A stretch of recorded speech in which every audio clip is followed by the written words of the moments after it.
PSE Kementerian Keuangan? Sudah, Pak.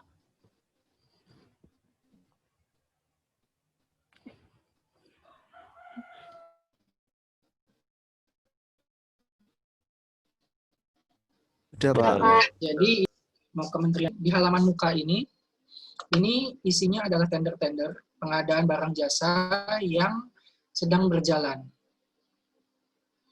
Terus ada HPS-nya berapa sama keterangan akhir pendaftarannya kapan. Itu di halaman muka. Kemudian di sini ada menu juga cari paket. Kalau kita perusahaan ATK, contohnya kita mau mencari pengadaan ATK, bisa cari di sini. Kemudian ada menu regulasi terkait peraturan-peraturan, cara penggunaan, segala macam. Terus konten khusus ini isinya nanti formulir-formulir kalau kita ingin mendaftar di LPSE atau formulir untuk menjadi untuk membuat user ID segala macam. Ini muncul di konten. Selanjutnya yang menarik ada di sini. Ini adalah daftar hitam dari perusahaan-perusahaan di seluruh Indonesia. Jadi ketika ada suatu perusahaan yang dia tidak menyelesaikan pekerjaan atau pekerjaannya hasilnya buruk atau dia ingkar janji, menyalahi kontrak dan lain sebagainya, perusahaan-perusahaan ini bisa masuk ke daftar hitam. Di daftar hitam ini ada keterangan nama perusahaannya, NPWP-nya, terus kemudian alamatnya, terus kemudian masa berlaku sanksinya, nanti kita ada tabel sanksi di slide. Sanksinya ada yang 1 tahun, ada yang 2 tahun, dan sanksi ini berdasarkan SK ketetapan PA atau KPA. Jadi sebelum diumumkan di sini, harus sudah ada SK penetapannya dulu untuk dimasukkan ke daftar hitam. Jadi selama kurun waktu sanksi, perusahaan ini tidak bisa mengikuti tender di LPSE. Selanjutnya ada menu kontak kami, biasa ya. Sebentar, saya login.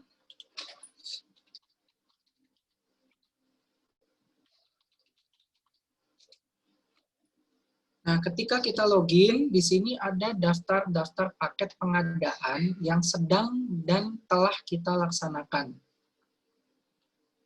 Contohnya, saya ambil yang gampang ya.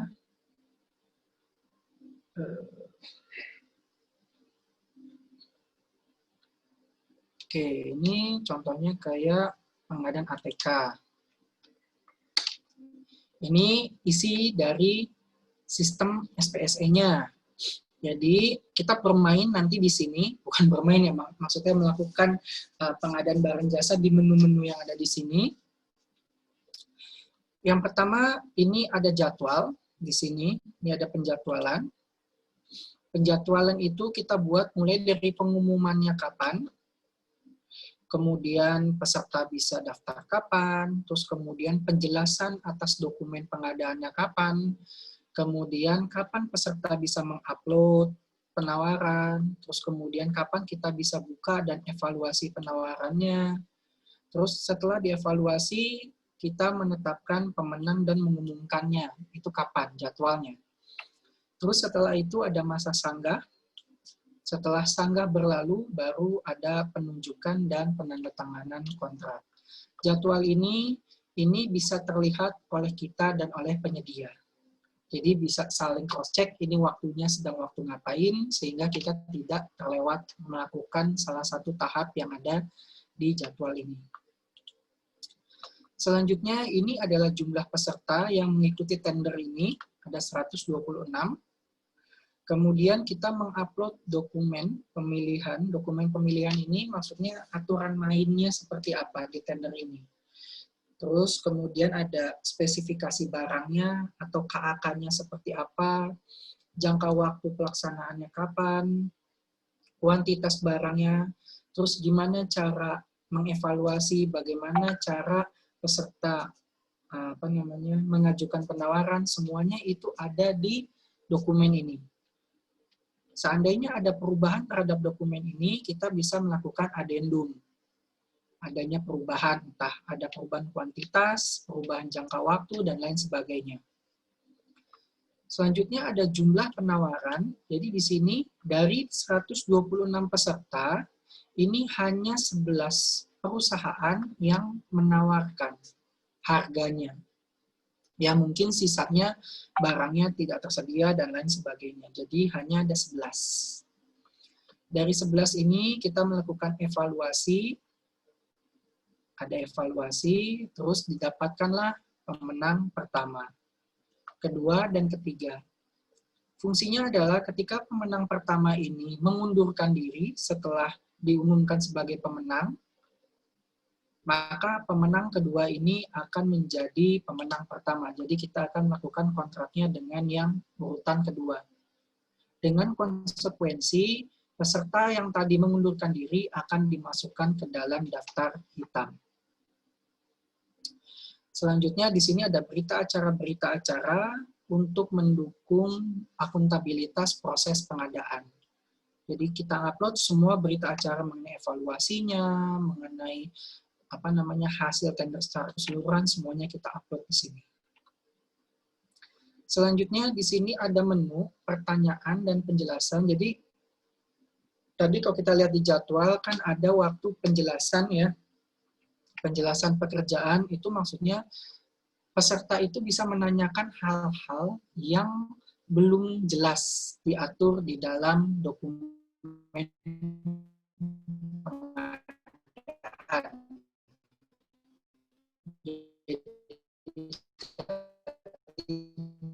Di aturan mainnya bisa menjawab dan seterusnya seperti itu.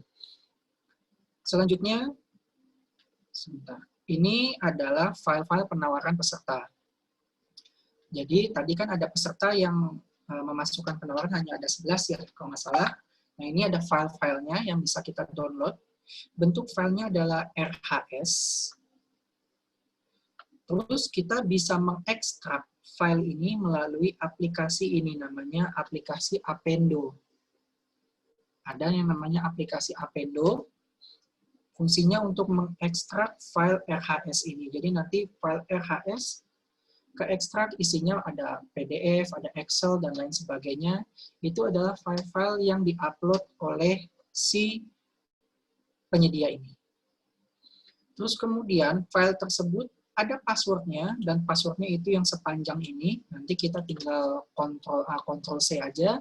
Passwordnya kita masukkan di aplikasi Appendo tadi.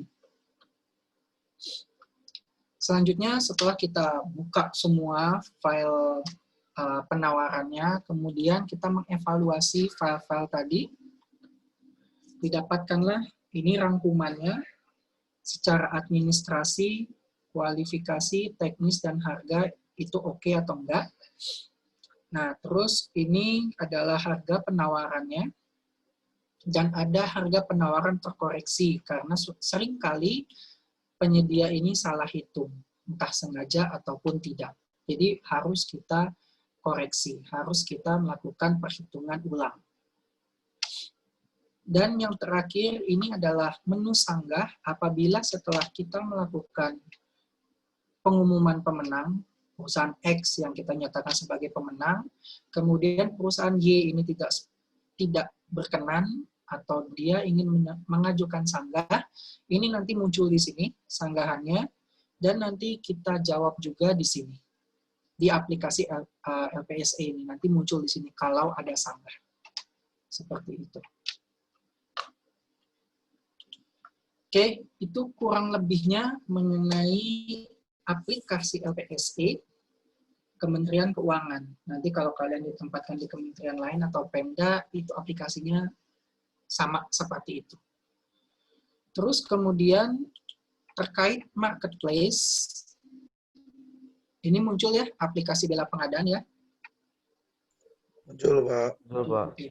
Terkait e-marketplace, ini baru aja diluncurkan aplikasi bela pengadaan oleh LKPP. Wait. Jadi bela pengadaan ini bisa digunakan untuk pengadaan dengan nilai maksimal 50 juta. dan sebenarnya diperuntukkan untuk mendukung usaha UMKM. Tujuannya itu mendorong pengadaan inklusif. Inklusif itu terbuka untuk siapa aja, termasuk untuk yang si UMKM itu, untuk mengembangkan bisnisnya. Terus kemudian, biar UMKM ini go digital, jadi biar ada sarana lah si UMKM ini, karena kan modal terbatas, dia nggak mungkin bikin aplikasi, kan? Jadinya kita sediakan oleh LKPP. Terus kemudian meningkatkan pengadaan barang transaksional, jadi pengadaannya lebih banyak lagi, dan memperdayakan si UMKM. Ini ada kesalahan di sini, ini harusnya 100 juta, karena pengadaan langsung kan maksimal 200, kecuali untuk konsultansi maksimal 100. Ini alurnya dari bela pengadaan. Jadi pejabat pengadaan ini ingin membeli barang apa. Sebentar, azan dulu ya. Baik, Pak.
Oke, kita lanjut lagi. Oke, tadi sampai sini ya. Jadi, ini PDF-nya muncul kan ya? Muncul, Pak. Dulu, Pak. Jadi, ini si pejabat pengadaan, dia mau memesan apa. Kemudian ini penyedia, dia menawarkan barang yang ada di bela pengadaan ini. Kemudian adanya transaksi di antara pejabat pengadaan sama penyedia. Setelah transaksinya selesai, ada bukti serah terima dan bukti pembelian. Selanjutnya bukti-bukti ini diserahkan ke PPK untuk dilakukan pembayaran ke penyedia. Dan perlu diingat, maksimal adalah 50 juta.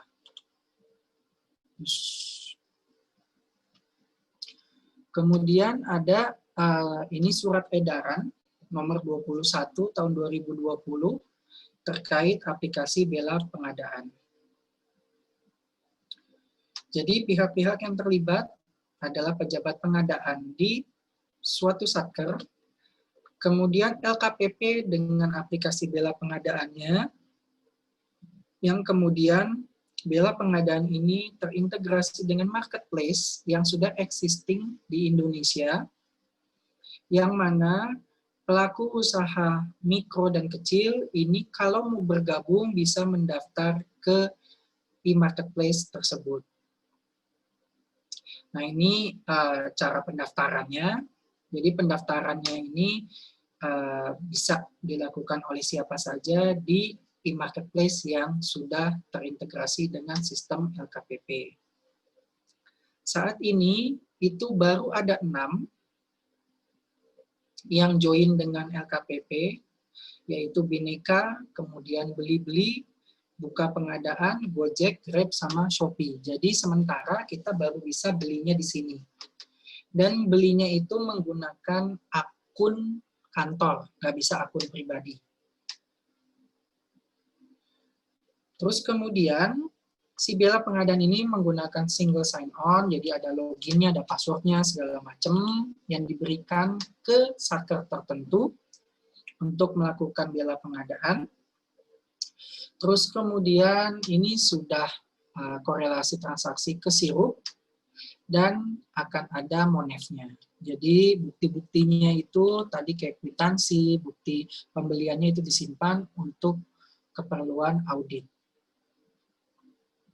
Saat ini baru ada ini 6 katakanlah perusahaan lah ya, atau marketplace yang bergabung dengan LKPP, terus kemudian sudah terintegrasi dengan SSO yang login tadi, dan diharapkan ke depannya ini tidak hanya 6 tapi akan lebih. Mungkin ada Tokopedia belum masuk ya, mungkin nanti ke depannya mungkin ada Tokopedia dan marketplace yang lain. Rencana jangka pendeknya ini akan mengintegrasikan sistem bela pengadaan dengan sirup. Kemudian memperluas tadi marketplace-nya. Selain itu juga akan ada perbaikan sama maintenance biasa lah ya. Kalau aplikasi baru kan ada bugs-nya, ada kekurangannya, dan lain sebagainya. Isu yang masih perlu dibahas untuk pengembangan daripada bela pengadaan ini, yang pertama adalah pembayaran. Kan sekarang lagi ngetren pembayaran pakai KKP ya, kartu kredit pemerintah. Nah ini didorong aplikasinya ini bisa menggunakan KKP. Terus kemudian gimana sistem perpajakannya itu diharapkan sudah terintegrasi juga. Terus pendaftaran UMKM ini yang ada di daerah biar bisa masuk ke marketplace. Selanjutnya terkait komoditasnya sekarang kan masih sangat terbatas, masih angkutan, makanan, ATK, souvenir, ini mungkin nanti akan berkembang ke barang-barang yang lain. Kemudian pemesanannya juga nanti diharapkan banyak ke usaha UMKM. Terus kemudian diharapkan juga si bela pengadaan ini terintegrasi ke sistem aplikasi existing lainnya. Ya, tadi sesuai dengan cita-cita LKPP mau membuat sistem terintegrasi tadi. Oke, itu sedikit mengenai update e-marketplace, yaitu namanya bela pengadaan. Selanjutnya kita lanjutkan PPT-nya terkait SDM. Ini sedikit, jadi SDM PBJ ini sangat dituntut untuk pengembangan kompetensinya.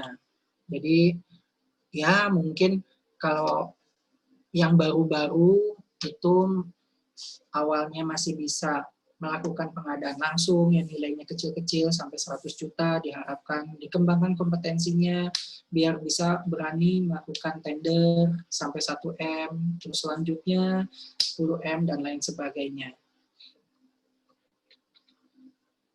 Terus SDM PBJ ini ada pengelola PBJ di Satker yang syaratnya harus punya si sertifikat ini. Begitu pula dengan di lingkungan TNI Polri dan personil lainnya, ini orang yang melakukan pengadaan barang jasa di luar pengelola PBJ. Mungkin pengelola PBJ-nya belum ada yang punya sertifikat, tapi di unit lain punya, makanya bisa diikutsertakan dalam pelaksanaan barang jasa. Nah, pengembangan ini itu dilakukan untuk meningkatkan kinerja atau memberikan pengalaman baru, katakanlah untuk pegawai baru yang belum mengerti mengenai sistem LPSE tadi, bisa ditingkatkan kompetensinya dengan mengikuti mungkin diklat, seminar, dan lain sebagainya terkait LPSE. Terus kemudian seandainya ada kinerja dari seorang pegawai yang masih kurang, itu juga perlu ditingkatkan kompetensinya. Nah, ini terkait kewajiban kompetensi, ada ketentuan peralihan sampai Desember 2020 dan Desember 2023. Sebenarnya ini molok terus ya. Pokja pemilihan pengen wajib dijabat oleh pengelola PBJ. Ini sebelumnya kayaknya sebelum 2020, tapi ternyata ditunda sampai akhir 2020, nggak tahu ditunda lagi atau enggak. Terus kemudian PPK dan sebagainya wajib memiliki sertifikat kompetensi dan lain sebagainya. Terkait kelembagaan PBJ, ini di Kementerian Keuangan, kelembagaan PBJ ini ada di Sekretariat Jenderal. Jadi ada suatu unit khusus UKPBJ di sana yang bertugas menyelenggarakan PBJ, kemudian dia juga mengelola LPSE-nya Kementerian Keuangan, kemudian melakukan pembinaan terkait PBJ, mungkin di Satker di daerah ada yang kesulitan atau membutuhkan advice, nah ini bisa ke UKPBJ terkait pendampingan dan konsultasi. Dan adanya tugas lainnya yang diberikan oleh Menteri. Terkait pengawasan, pengawasan ini sudah dilakukan sejak perencanaan, sejak dilakukannya penyusunan RUP, sampai selesai pelaksanaan pengadaan. Pengawasan ini bisa juga adanya pengaduan. Pengaduan ini dari masyarakat atau orang di kantor atau kantor lain yang melihat adanya kesalahan, kecurangan, ataupun kelalaian dari pelaksanaan pengadaan barang jasa. Akibat dari pengaduan ini, orang yang terlibat bisa dikenakan sanksi dan dikenakan hukum yang berlaku. Nah, di UKPBJ itu bisa juga dilakukan pelayanan pendampingan hukum, tapi hanya pendampingannya saja, tidak bisa membela. Terkait pengawasan yang dilakukan oleh internal, ini seperti di STAN, ini kan ada SPI, kalau di Kementerian Keuangan ada Inspektorat Jenderal. ini pengadaan itu harus memiliki manfaat. Jadi jangan sampai stan ini membeli kapal patroli karena kan tidak ada manfaatnya untuk stan, contohnya. Jadi barang atau jasa yang diadakan harus ada manfaat. Kemudian pelaksanaan PBJ harus sesuai dengan peraturan. Kemudian harus mempertimbangkan TKDN dan produk dalam negeri, baru kalau nggak ada bisa membeli dari luar negeri. Terus kemudian paket untuk usaha kecil, yaitu paket yang di bawah 2,5 miliar. Dan terakhir, pengadaan berkelanjutan. Jadi harus ada efek domino dari pengadaan tersebut. Ada manfaat untuk masyarakatnya, ada memberikan timbal balik untuk ekonominya, dan lain sebagainya.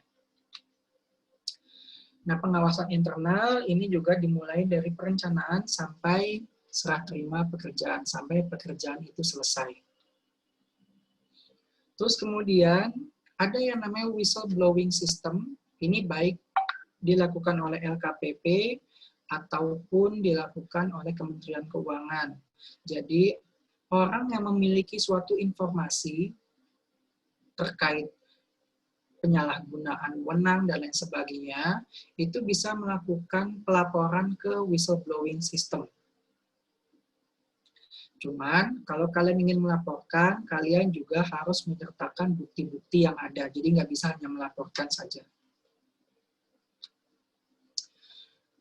Prosesnya itu, pelapor ini bisa langsung ke aparat penegak hukum, polisi, atau ke APIP. Ini Inspektorat Jenderal. Karena nanti dari aparat hukum juga akan ditindaklanjuti dulu oleh APIP. Setelah ditindaklanjuti oleh APIP, ditelusuri benar atau enggak laporannya, baru dilaporkan ke PA, Menteri atau Kepala Daerah. Setelah itu baru menteri pimpinan daerah ini melaporkan indikasi kerugian negara atau KKN dan lain sebagainya ke aparat penegak hukum untuk diproses lebih lanjut. Ini alur dari whistleblowing system yang ada.